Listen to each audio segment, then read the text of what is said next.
ये कहानी 1857 की है। कहानी की शुरुआत में हमें एक शिप दिखाया जाता है जो कि एक बर्फ में फंसा हुआ है और उस शिप का कैप्टन एडिसन अपनी सारी सेना को उस शिप को बाहर निकालने के लिए कह रहा है, लेकिन काफी कोशिशों के बाद भी वो शिप बाहर नहीं निकाल रहा। उन लोगों को समझ में नहीं आ रहा कि वो अब क्या करे, लेकिन तभी रात में अचानक उन्हें गोलियों की आवाज आती है। एडरसन नीचे की तरफ आता है और दूर से उसे एक रोशनी दिखाई दे रही है। कैप्टन अपने सेना के साथ वहां पर पहुंचता है और तब उसे वहां पर एक घायल आदमी मिलता है, लेकिन इससे पहले वो लोग समझ पाते कि यह कौन है।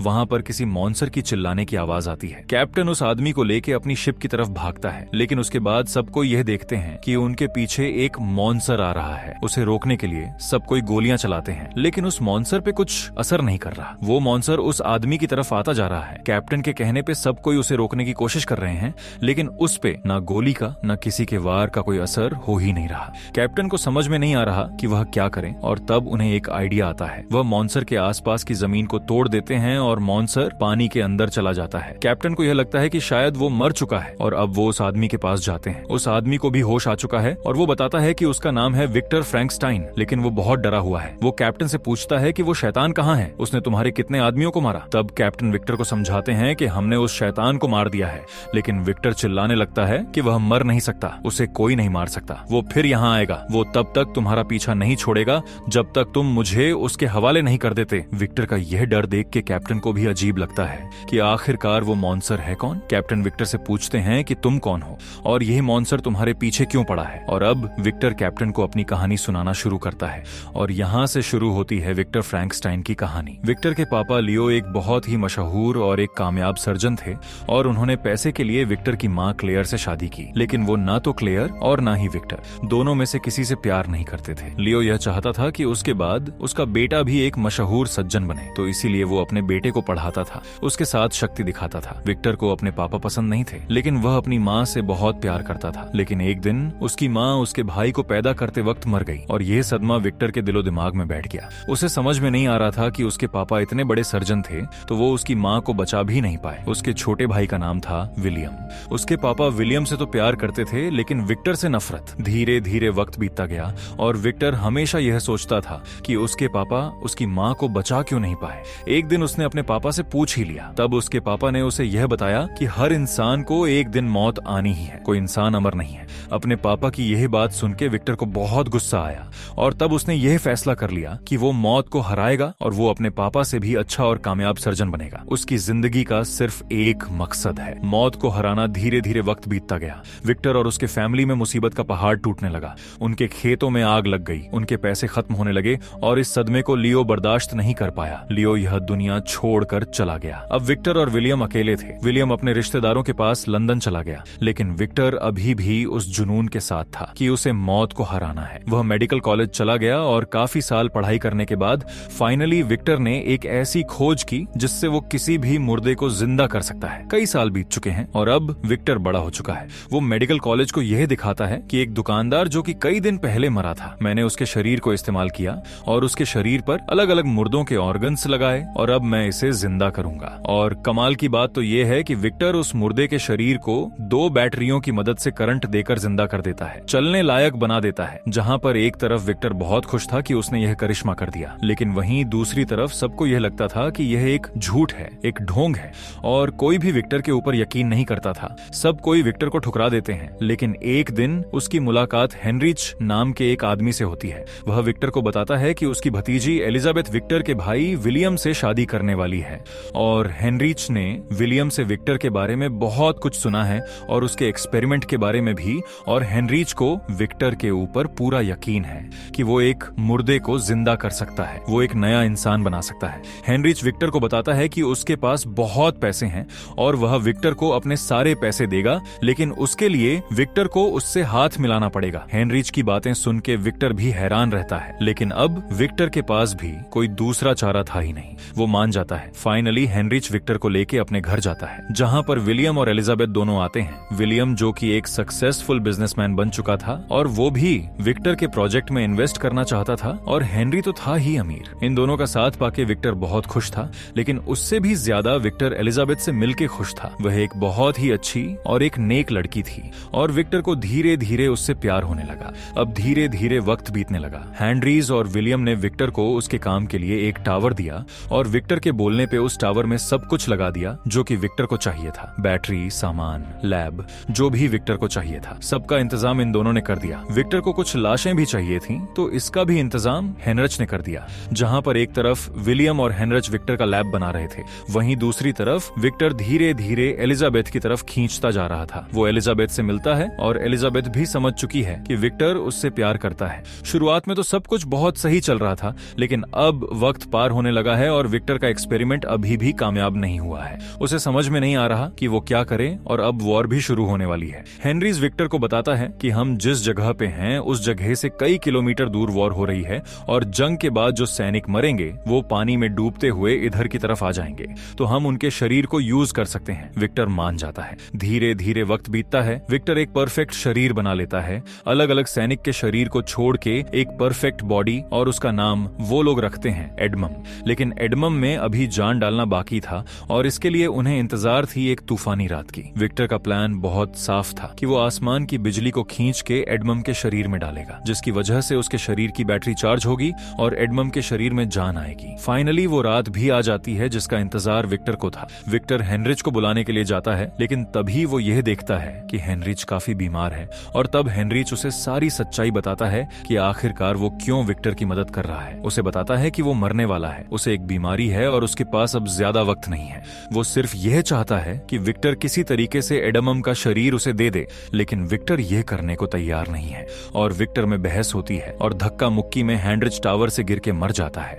लेकिन विक्टर के पास इन सारी बातों का कोई टाइम नहीं था। तूफान आ चुका था और फाइनली विक्टर तूफान की बिजली एडमम के शरीर में डाल देता है, लेकिन एडमम हिलता नहीं है और विक्टर को ऐसा लगता है कि शायद एक बार फिर से विक्टर फेल हो चुका है। निराश होकर विक्टर सो जाता है, लेकिन अगले दिन जब उसकी आंख खुलती है तब उसके सामने एडमम खड़ा है। एडमम को देख के विक्टर चौंक जाता है कि यह जिंदा हो चुका है, लेकिन एडमम तो एक नए बच्चे की तरह है। उसे कुछ समझ में नहीं आ रहा कि वो कौन है, उसे क्या करना है, उसे किसी बारे में कुछ नहीं पता। वह एक बच्चे की तरह है। विक्टर उसे धीरे धीरे सब कुछ समझाता है कि यह धूप है, यह पानी है, यह तुम हो, यह मैं हूँ। विक्टर उसे बताता है कि मेरा नाम विक्टर है और मैंने तुम्हें बनाया है, और एडम सिर्फ एक ही नाम कहता है, विक्टर विक्टर विक्टर। धीरे धीरे वक्त बीतने लगता है और एडमम के बिहेवियर में कोई बदलाव नहीं आ रहा। वो सिर्फ एक वर्ड कहता था विक्टर, उसके अलावा कुछ भी नहीं। धीरे धीरे विक्टर को ऐसा लगने लगा कि शायद यह बेवकूफ है, इसमें कोई कॉमन सेंस है ही नहीं, शायद उसका एक्सपेरिमेंट फेल हो चुका है। उसे समझ में नहीं आ रहा था कि वो क्या करे। लेकिन तभी हेनरीच को खोजते हुए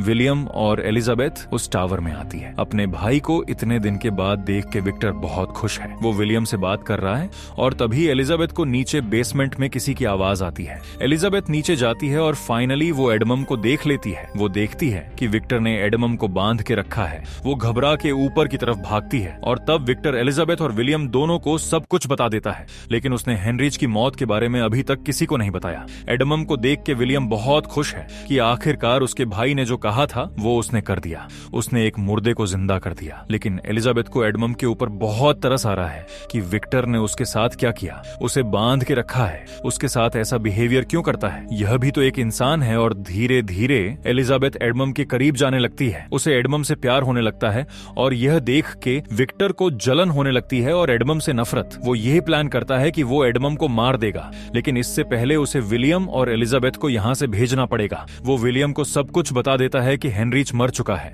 और यह जो एडमम है वो एक बेवकूफ है, इसे खत्म करना बहुत जरूरी है, क्योंकि अगर यह शैतान बच गया तो शायद वह सबको मार देगा। विलियम अपनी भाई की बात मान जाता है। वो एलिजाबेथ को ले चला जाता है और विक्टर पूरे टावर को आग लगाने वाला है। वो एडमम के पास जाता है और उससे कहता है कि कुछ ऐसा बोलो जिससे मैं तुम्हें बख्श दूं, और तब एडमम एलिजाबेथ का नाम लेता है। यह सुनकर विक्टर को और गुस्सा आता है और वो टावर में आग लगा देता है। एडमम चिल्लाता रहता है, लेकिन विक्टर उसे बचाने नहीं जाता। उस धमाके में विक्टर का पैर भी खराब हो जाता है। लेकिन उसके बाद क्या हुआ, कैसे बचा एडमम, कहानी हमें एक बार फिर से प्रेजेंट की तरफ लेके आती है। इससे पहले विक्टर कैप्टन को आगे की कहानी सुना पाता और फाइनली एडमम उस केबिन में पहुंच चुका है। कैप्टन एडमम को रोकने की कोशिश करते हैं, लेकिन कोई भी एडमम को रोक नहीं पा रहा। कैप्टन चिल्लाता है कि मार दो मुझे और साबित कर दो कि विक्टर ने जो कहा था तुम वही हो, तुम एक शैतान हो। कैप्टन की बात सुन के एडमम को बहुत बुरा लगता है और वो कहता है ठीक है, तुमने विक्टर की कहानी सुन ली ना, अब तुम मेरी कहानी सुनो और फैसला करना कि कौन गलत था, मैं या विक्टर। और अब शुरू होती है एडमम की कहानी। उस धमाके में विक्टर तो वहां से भाग जाता है, लेकिन एडमम अभी भी आग के बीच में फंसा हुआ है। तभी एडमम की नजर कट्टर की तरफ जाती है और वो कट्टर के रास्ते उस टावर से निकल जाता है। वो टावर से तो निकल चुका था, लेकिन उसे कुछ समझ में नहीं आ रहा था कि वो कहाँ जाए, क्या करे। वो जंगल की तरफ जाता है जहाँ पर एक शिकारी उसे देख लेता है। वो उसके ऊपर हमला करता है। तब एडमम डर के मारे वहां से भाग जाता है। उसे एक घर दिखता है और वो उस घर के बेसमेंट में जाकर छुप जाता है। कुछ देर के बाद